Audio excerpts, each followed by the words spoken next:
This is Foster and Friends with your host, Brent Foster. And I am here with a very special guest, and that is my lovely, beautiful wife, Nora Foster, who is the founder and executive director of Northbound Health Incorporated, based out of Indianapolis, Indiana. And I am really stoked to have her here on the show. And we're just going to talk to her about what's happening in the world that she's living in and what she got started here just in the recent history. So Northbound Health, it was created about 3 or 4 months ago. They've made significant progress in their efforts to help fill a gap in the healthcare system. Can you tell us the story behind creating Northbound Health? Yeah, sure. Thanks for having me, by the way. Yeah, you're welcome. I would love to share the story of Northbound Health. This goes back before just recent time frame too of why this was created. I have linked up with a couple colleagues, Megan Dearing, she's a physical therapist, and Julie Griffith, who is a speech therapist. And our history goes back in a sense of we've had 10 plus years of experience in, I would say, the whole continuum of the healthcare. So when you talk about somebody that might initially just get hurt and they're in the hospital setting, and then maybe they move on to like an inpatient rehab setting, and then the next step might be a skilled nursing facility or going home, which then if they go home, they could have home health services or outpatient services. So that's kind of what the continuum of care means in the healthcare system. Mm-hmm. And we've played a role in every single part of that. So Julie, Megan, and I, and we just noticed that there was a lot of barriers for people. And you hear about it in researches, and some other nonprofits as health disparities, but Mm-hmm. there's some things out there that make it really hard for some people to have access to healthcare. Yeah. It makes it, there's barriers, transportation can play a role, caregiver burden. There can be just so many social dynamics that play a role in success when you have to go through this. Yeah. And we just had a conversation about what we could do to try to be part of the solution for even just a small gap that's in the healthcare system, because there's a lot of places out there that provide services. And I would say we're trying to perform therapy services, Yeah. but it's much bigger than that. Mm-hmm. And we hope to, the name comes from Northbound Health, right? Mm-hmm. And which is funny, we can share the story about us real quick too. Brent shared Northbound stories with me when he was creating kids books, children's books. He's released Baby Owl, he's released the newest one, the Poopy Wanted Out, which is just awesome. Maximus is going to be out soon, so yes. I'm pretty stoked about that, which is a sequel to Baby Owl. Anyway, there's my plug. This is about Northbound Health. Yeah, I know, my bad. You. Yeah, I know. So anyways, you created Northbound Stories, and then you were creating your financial firm, which I'll give another plug for you, but Northbound Wealth. Right. And it was all because you were thinking of the name for that, and I just thought that fits you, right? Let's keep using it. That's who you are. You're from the Northwest. You're from Oregon, like your sweatshirt says. Hi to our family in Oregon. Yes. Right? What's up, guys? We missed you guys. But I was thinking of a name for this, and it made sense. We have there's a lot behind the name, right? Like Northbound can mean a lot for so many people, and we even had discussions where ask someone what they think when they think of Northbound. Right. And a lot of it was like positive direction, success, looking the way up, the North Star, anything that was more of a guide, some kind of directional, compass. Right. So all that stuff makes sense for wealth management, but it makes sense for healthcare. Right. And so it really pulled at my heart when I'm looking at a name and trying to figure out where this should go. And the health component was just huge, right? Like this is more than just my background of physical therapy, but I think for us to fill this gap, we need to look at the whole person. So the dimensions of health came into play when we're creating our logo and the name. And the logo is just, I feel like, an awesome addition. You can see, you got the logo right there on your shirt. But we thought of, our daughter loves rainbows. does. If you listen to the podcast and see the YouTube video earlier, but she said her favorite color was black. Black, but which, that's not true. Yeah. Like, she's a rainbow girl. Right, but she did say later that rainbow's not a color, Dad. So that touche. Good wrong. job. Yeah. So the rainbow made sense as far as there's a storm that happens in someone's life. That's right. Right. Yeah. And the rainbow is that next stage. You and I dealt with our own storms in life, and That's right. the rainbow is what comes after it. And there's this hope and encouragement with it. Mm-hmm. And I hope that we can share that with other people and share where our hope and encouragement comes from. Absolutely. And even when there's some terrible things that happen in life. And Megan and Julie share that same idea. They share the same heart. They have compassion and empathy for doing this, and the experience, all of it pulled together to make this come true. So, I'll lead into you maybe asking the next question, but our mission is providing transformative services to those impacted by life-altering medical conditions and injuries. Yeah. So can you tell us a little bit more about what you mean by life-altering medical conditions and injuries? Yeah, it's isn't that fun to say? It is. You've got to write it down so succinctly sometimes, but I would say that's a very broad category. Yeah. And it comes down to, at this point, if Meg and Julie and I are going to be the ones seeing patients, it's going to be under our specialties more or less. So we typically work with adult population, but I think there are some pediatric cases that we can help if this is the right delivery for them. For example, we are currently seeing 7-month-old, and her parents came to us to see if we could provide services. And one of the things that is different about our model, which I can share more of that later, since you're asking about life-altering conditions and injuries. We'd love to hear. But we're seeing her at her daycare to be able to provide that kind of middle ground service, where her family is doing it in the morning at night, but at the daycare they need assistance. They need to learn how to feed her correctly and hold her and have her work on a certain developmental skills. And then the next part is we can see adolescents and teens, depending on what their need is, and if we can provide it from our experience, and we would love to. But I also think we are okay if we're not the place. Right. And that's not normally said in healthcare. Right. A lot of people want to keep patients within their system, and you understand why that's needed financially for a system. Totally. If they don't have patients, then they aren't going to be around. Right. But I think, with this broad category, it leaves it open for us to maybe hire people that are specialists in certain areas of maybe where we see a need in the future.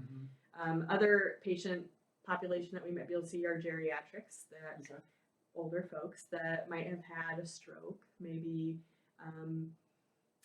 you can even think about dementia or Parkinson's disease. Some of the other conditions that I'm just going to say we see just because of experience, but spinal cord injury, brain injury, these are all significant things that have happened to somebody that's changed their life. Totally. And it's happened in a matter of moments, just like that snap of a finger. So one of the things is it can happen to anybody, right?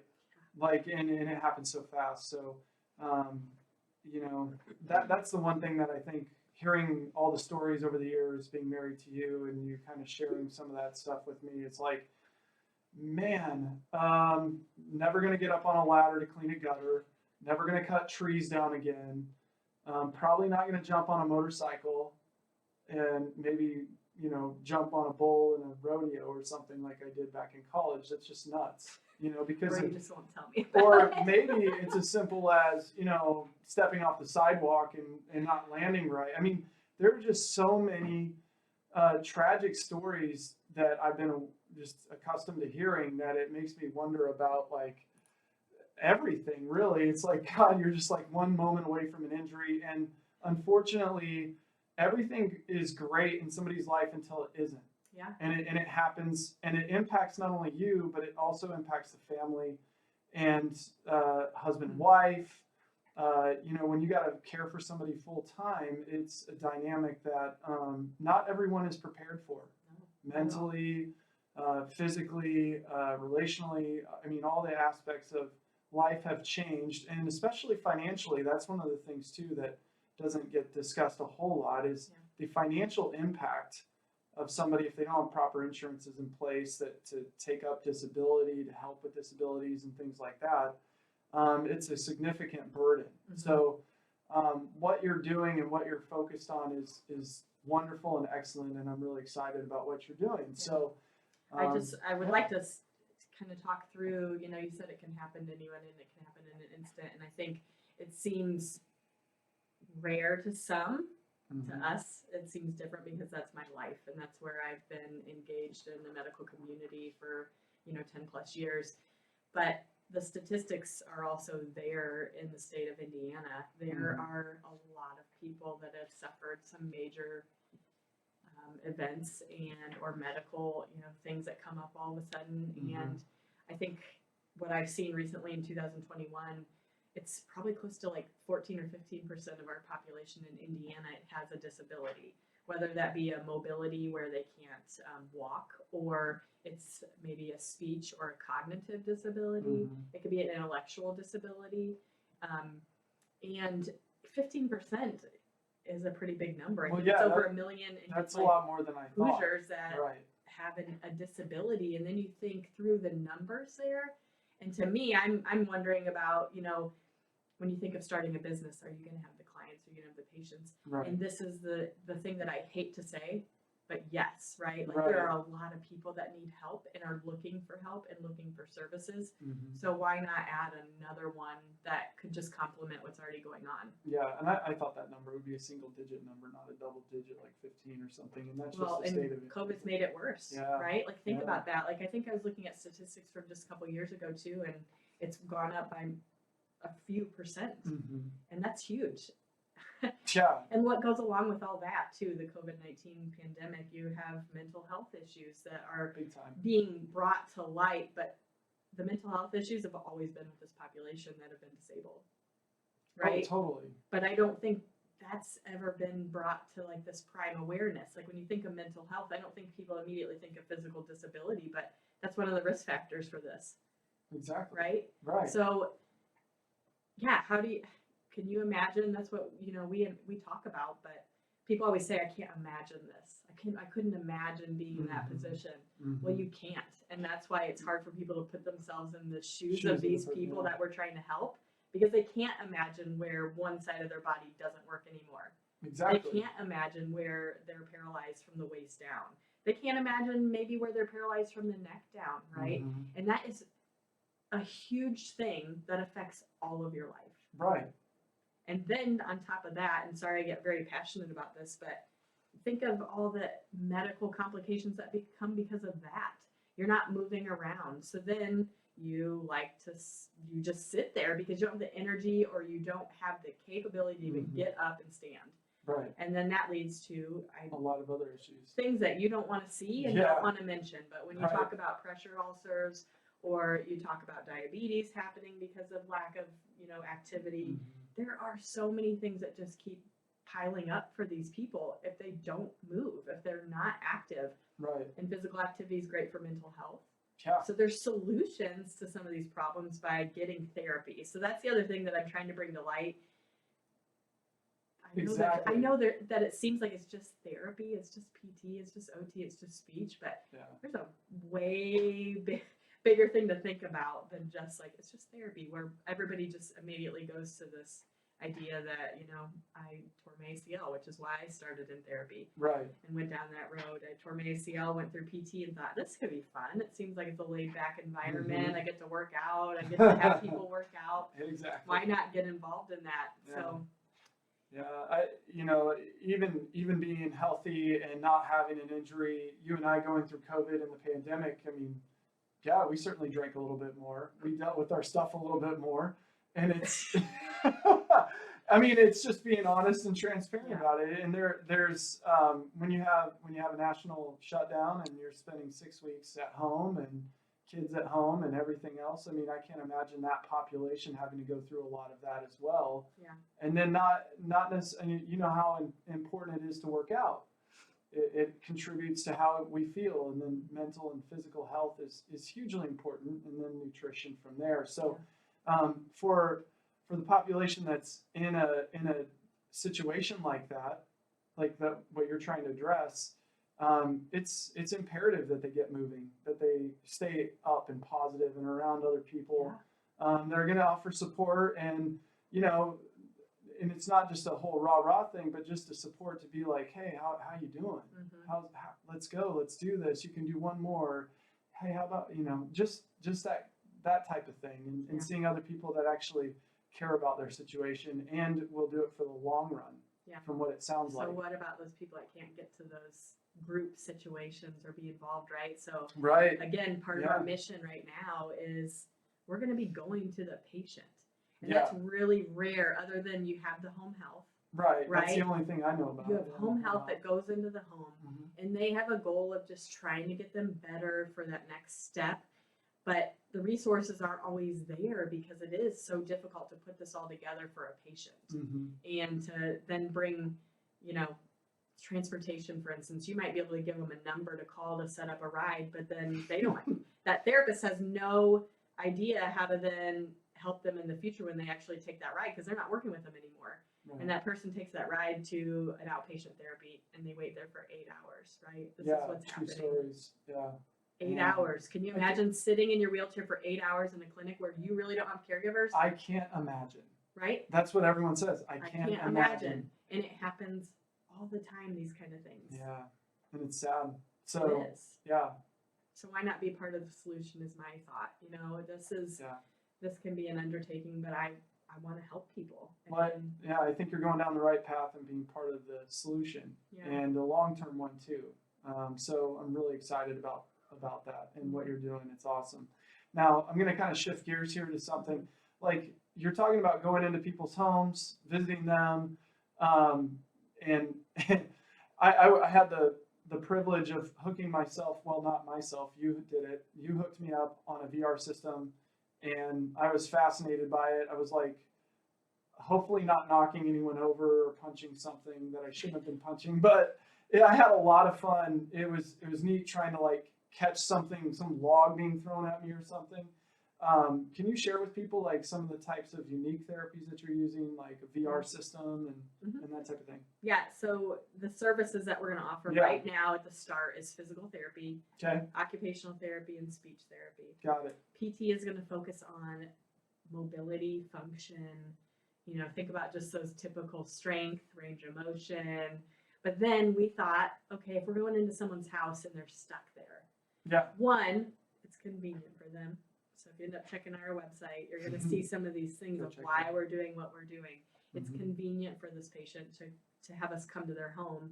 But then the unique approach is, one, we can work with them in the home to get them out of the home. Okay. So maybe they have something really fun that they like to do outside the home that they would love to try again, but maybe too scared to do.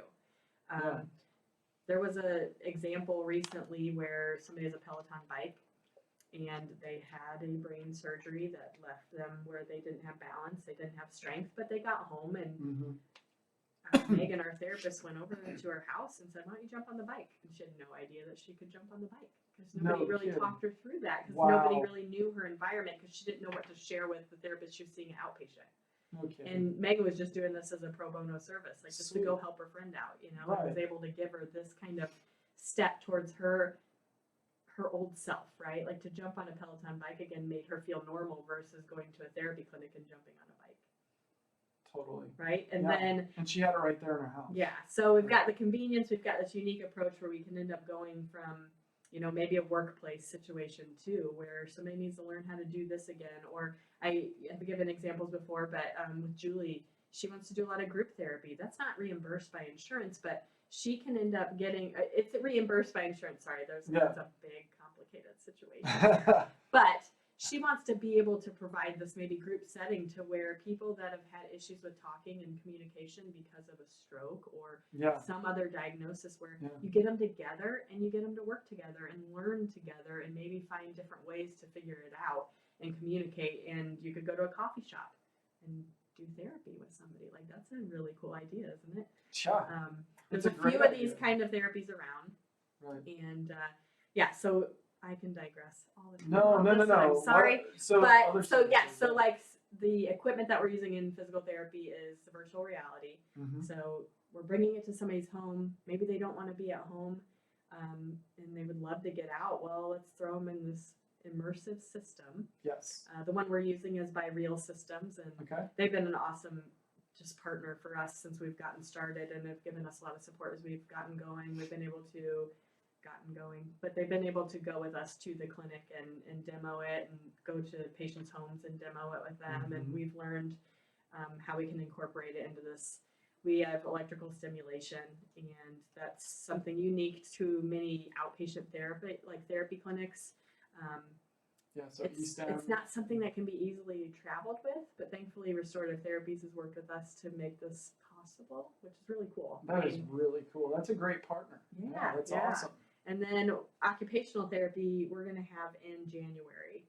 And that is going to really be a nice, I think, next step for us, because we've been doing PT, we've been doing speech since September. Mm-hmm. But having the specialist on board that does complex rehab technology, which is a wordy phrase. No jargon. Go right, I know. So CRT. Yeah.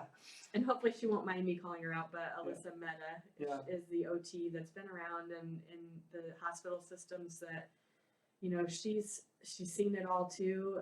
Spinal cord injury is her expertise, but she's been able to understand wheelchair seating and positioning.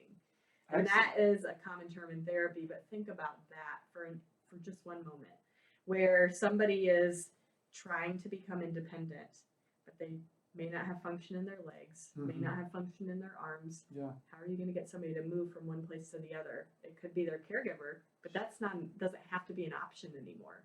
But you've got to know your stuff. You've got to know the equipment out there. There's thousands of options, right? Like you go to a store for clothes and there's just tons of options. Well, you go and look for a wheelchair and there's tons of options. So you want to have somebody that's an expert in this area, right, so that you can be set up for success. And I'm really excited to have her on board. Look at my posture now if you end up watching the YouTube video. Leaning. Leaning. I've got a little bit of a scoliosis. That's what happens when you don't have support, right? And that's not my case, but if you don't have support from your abdominals, you end up having to correct your balance to try to work with that, but it ends up creating problems for you down the road. If I'm always leaning this way, then I'm going to have a lot of pressure on my elbow, and I'm always good at going down the rabbit hole with this stuff, but if I have pressure on my elbow for too long, then I start to have a wound and a sore. But if I can't get myself over here by my own control, I need my wheelchair set up to keep me there.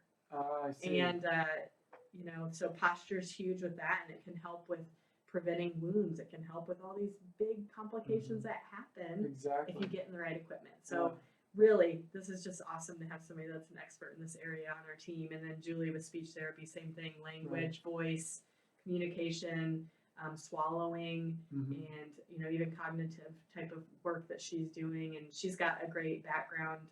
She's a PhD, taught at Ball State for speech therapy. And I'll give a shout out to Megan then too. Megan has a lot of experience with pediatrics and adults. The neuro population is what you would say. But all of us have this caring, compassionate heart, and everyone is giving their all in this to make this happen, right? Like we know what it takes. I think everybody's just excited to do therapy the way we always wanted to do therapy, and it's to no fault of these hospital systems either. I have to tell you that. After understanding billing and reimbursement, you see why this happens. Exactly. So I'm excited to offer the PTOT speech services. We could go on and on about our vision, but the vision is much bigger than therapy. And I hope, again, we can be able to show that on our website and talk through that, but offering additional things that are going to make this person. So what is your website? www.northboundhealth.org. www.northboundhealth.org. So everybody out there that's listening to this podcast or ever sees it, go there, check it out, learn more about it. But you were mentioning about your team, and who else is kind of on the team who's passionate and who's going after this just like gangbusters, just like you are, and having seeing the vision, seeing the mission. Who else is on the team? And I'm referencing more like the board of directors. Yeah, so we're a nonprofit. We're a 501c3. Sweet. So year-end donations, Giving Tuesday is coming up. So those of you out there who are looking at making charitable donations, Northbound Health can accept charitable donations, and those are tax deductible. Yeah. So I'm really stoked about that because there's a lot of different ways to give.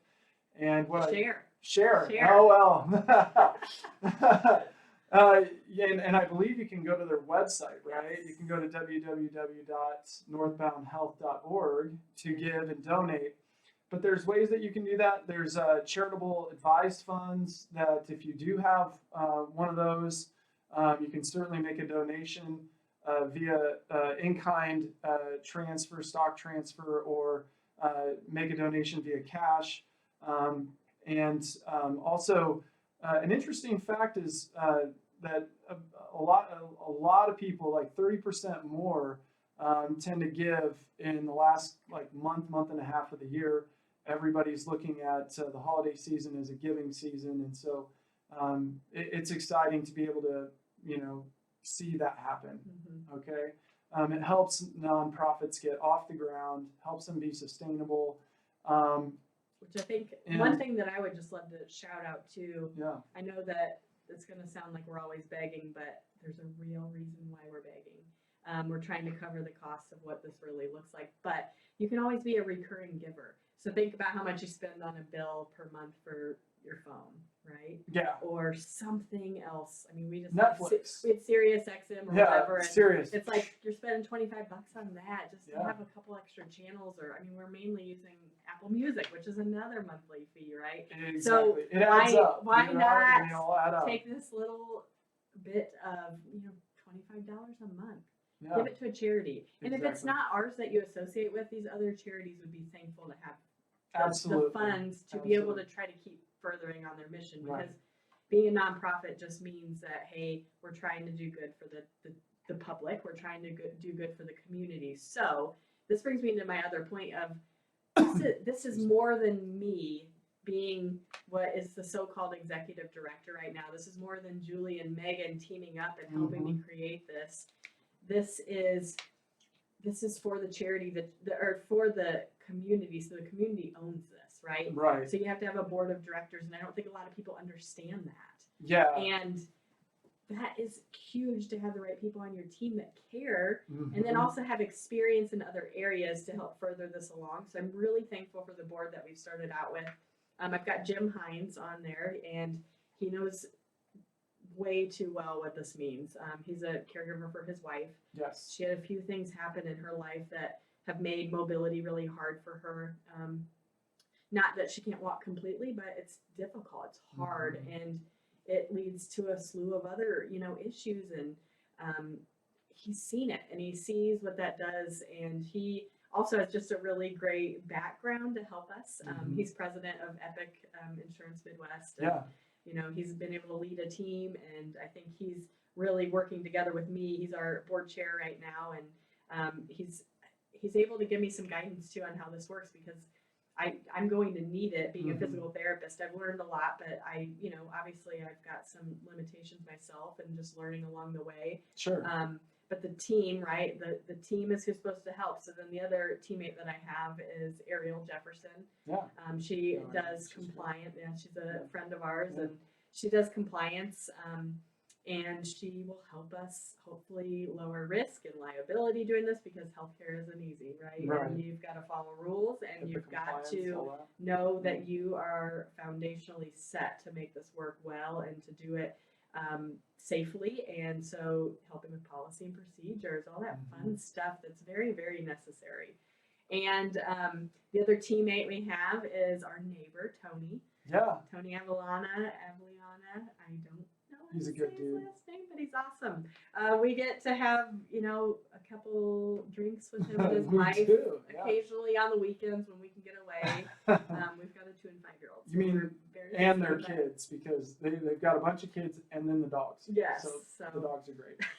So yeah, he heard about what we're doing, and he just was so excited. And he's has the best heart. Julie, his wife, has the best heart, and Northbound they wanted mindsets. to Northbound mindsets. yeah. Right? So they wanted to partner with us and make this happen. And he's got a web design company, so that's awesome, right? Another teammate that's going to be able to help in this mission and push this out. So we'll give credit to him when everybody checks out our website. Right. And the next person would be Audie Kemp. I've worked with him for years and years. Yep. He is a wheelchair rep, you would probably call it, right?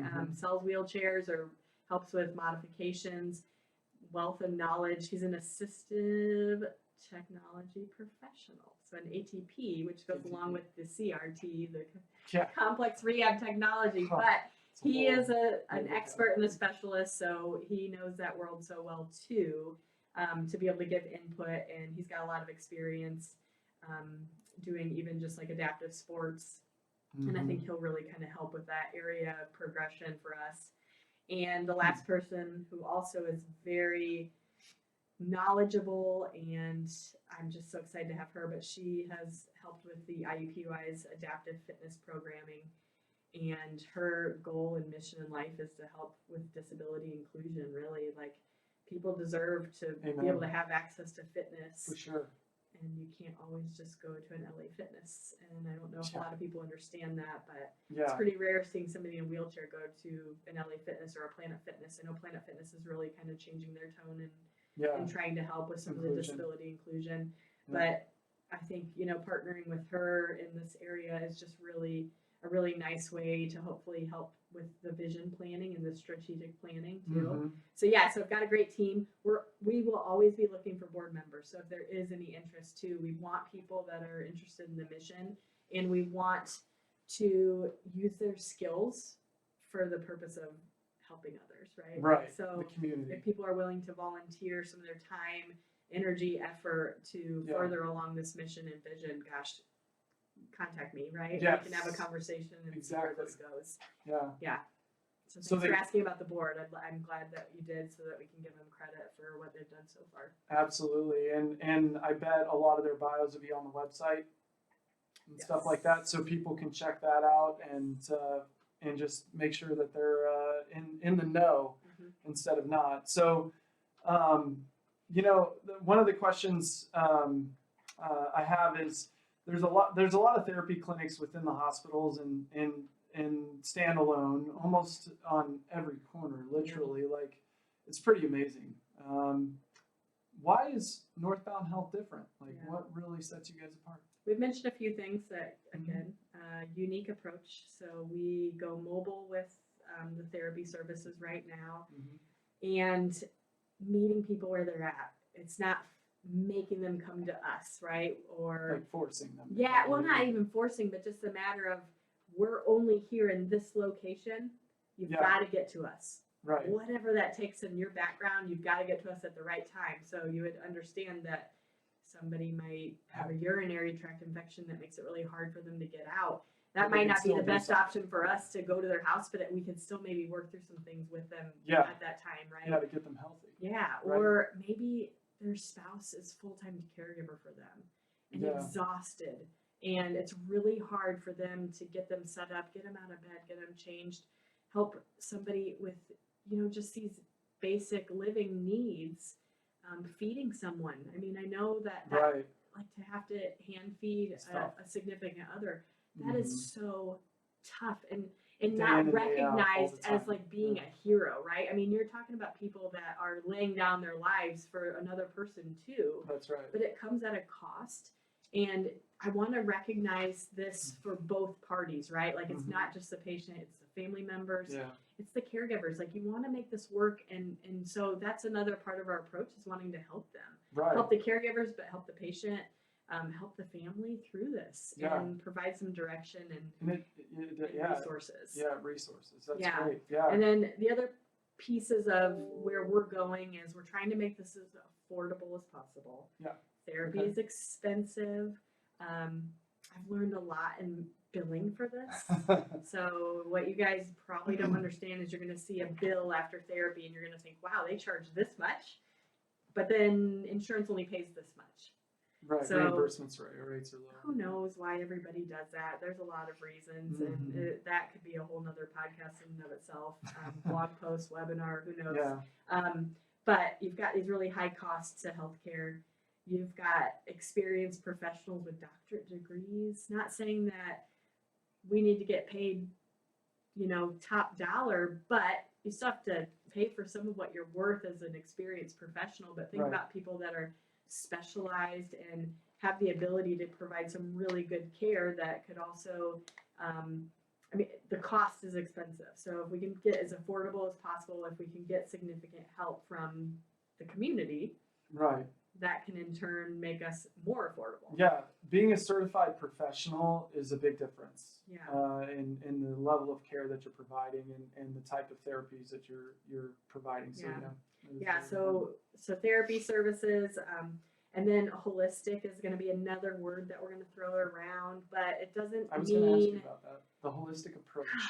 Holistic's a weird word in the medical community because it could mean a lot of different things, but we're looking at holistic as kind of treating the whole person. So yes. When I was thinking of Northbound Health, I kept thinking about the dimensions of health. What does that mean? It's not just physical. It could be emotional, social, psychological, economic or financial in nature, relational, spiritual is another part, right? Well, and spiritual doesn't necessarily mean just religious, right? It's just how does someone have encouragement and hope after something so life-changing happened to them that just turned their life upside down in a matter of an instant, and they've got to figure out how to navigate this new normal, I've said before, new world. So that's what this is going to look like. And I know that our therapists are going to work together to help with as many resources as we can, but there's also going to be a need for more services, if that makes sense too, because we're going to be limited in our knowledge and our specialty and our focus, that we hope to add team members that are going to be able to make this vision really come to reality. Right. And that's what I just heard you say is like expanding as you grow to offer more services. Great. Yeah. So that would be some things that are just a little bit different about us than the other therapy clinics. But then I'm going to make note, time spent with a patient is huge, right? There's, I think, some common knowledge and some stereotypes that among therapists between, working at a place that if you want to break even as a facility, as a clinic, like you've got to see patients all the time. You've got to write your notes, computer, not writing anymore, but electronic medical records, but you've got to have your computer open while you're with that patient one-on-one. Right. This group of folks, you can't do because you need to have both your hands at all times working with them ready. Like the VR system, you can't let them just go free. This patient that may not have good balance or have some other, difficulties, you've got to be with them. You've got to be near them. And so you want to spend all this focused time on them, right? And you want to give all your resources to them. Yes. If it was one of you and I's family member, we would hope that whatever knowledge they had, they'd give to us. But sometimes that time limit is what's so hard. Like as a therapist, you want to do more for this patient, but you got another patient that's coming right in. So the time that you're spending, the expertise is something that we would hope to keep up, sending our therapists to continuing education courses to just learn and be diving into what we need to know to serve our population better. And places do that. So I don't want to get that wrong either. No. But that's just going to be one of our focuses is if we can keep, funding those kind of things. Exactly. So a lot of those things that you just discussed sounds a lot like why Northbound Health is considered a public charity. And that's why we approached it that way. Yeah. Right? Yeah, we had discussions on, do we just do a for-profit and bill insurance and try to at least break even for paying the overhead costs of operations? But you think about what that really truly means. The care wouldn't be... It would be profits over I don't people. want to use this either, Profits but it sometimes ends up being that way, or, we've got a limit here to just pay the staff, or we've got a limit here to... there's so much involved in the healthcare. The compliance for HIPAA is major, right? Like for us, especially, we've got to keep our connections safe, and we've got to have IT services to help us through this. Exactly. So especially for mobile. Yeah, exactly. So we're not going to have a setup in a clinic right now to where Right. We can use, that lowers the cost, but that mobile part adds another dimension and dynamic. So again, we're doing some things that are out of the box that typically you don't see in the regular therapy world because you don't have enough money to sustain it. Right. So there comes a public charity. We're filling a gap in the system to try to be partners with the system too, right? Like one of the ultimate goals right now for us is, hey, if there's a patient that can't be seen by you, whether they're denied services or they're just not the right fit, they can't come to your clinic, call us. Let us help that patient in their home, in their other, the settings to get them to you again, to your specialized clinics that you have available, and because you provide great care. Right. So let's be partners together in this. And I'm going to cut the word out, but I don't want to have brand loyalty. Right. I want to be partners and collaborate with other people in the area. And there's a lot of other nonprofits that do really great work that are trying to reach some of these same people and these same goals. Partner with them. Honestly, I would love to partner with them, figure out how this could work, and just, again, increase our outreach. What's that look like? Exactly. Yeah, those partnerships are key and crucial to serving this population. And being a nonprofit 501c3 in the way that you are approaching it, a revenue model of 70% revenue and a 30% deficit, generally speaking, and that 30% deficit is what we're trying to bring awareness to. Is like, hey, to serve patients above profits, we need to raise money to fill the gap. The need is there of the 30%, and the 70% is a revenue model that provides long-term sustainability. So we're really trying to bring awareness to the community locally here in Indianapolis, but then all around the country, even in Oregon. Hey, what's up, guys? Understand that space. I'm really excited about what you're doing. So, so as far as a call to action, along that vein, how can people listening help Northbound So Health? to summarize, visit our website. You'll learn more. You can see how to get involved. You Website? Donate if you are willing. We'd love your support. I think, all three of us that are involved in this right now, and then adding Alyssa, and we have another team member. I don't want to forget her, but Lisa Ross. She's going to be an administrative assistant for us. She's living it every day herself. She was diagnosed with MS, and we're so thankful to have her on our team because she's going to keep us in line. I know that she'll keep us in line and keep this mission going. But so donating is one big key. If you're a corporate, you want to do some kind of corporate sponsorship, we'll take that. Right. We will take individual donations. The stock options really neat these days. In-kind donations. So stuff like that. even just like demo equipment, things like that are really helpful. Sponsoring some really specific events, or like the we have a golf golf outing September 12th. Yeah, September 12th, golf outing here in Indianapolis. And then, like you heard, volunteers, board members. We like having students involved, and so research is going to be something hopefully in our future. I was going to ask you about that too.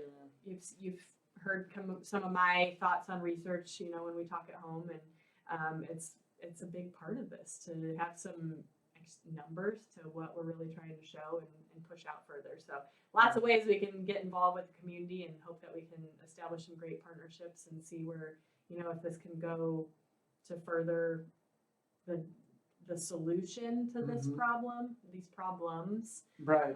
Help in the time of need during COVID, and just push out to add, more outreach, more services, and maybe one day have this really cool facility that encompasses all of it and the whole person.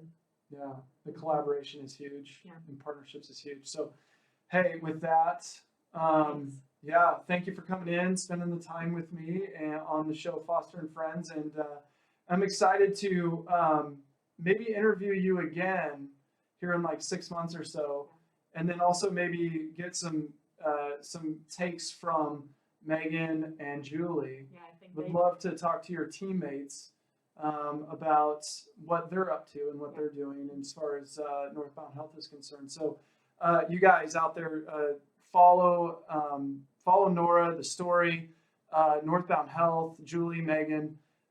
Really excited about what's happening and where this thing is going. It's a unique approach. I'm excited to see what happens. All right, with that. Thanks for listening, guys. Yeah, thank you all, and we'll talk to you next time.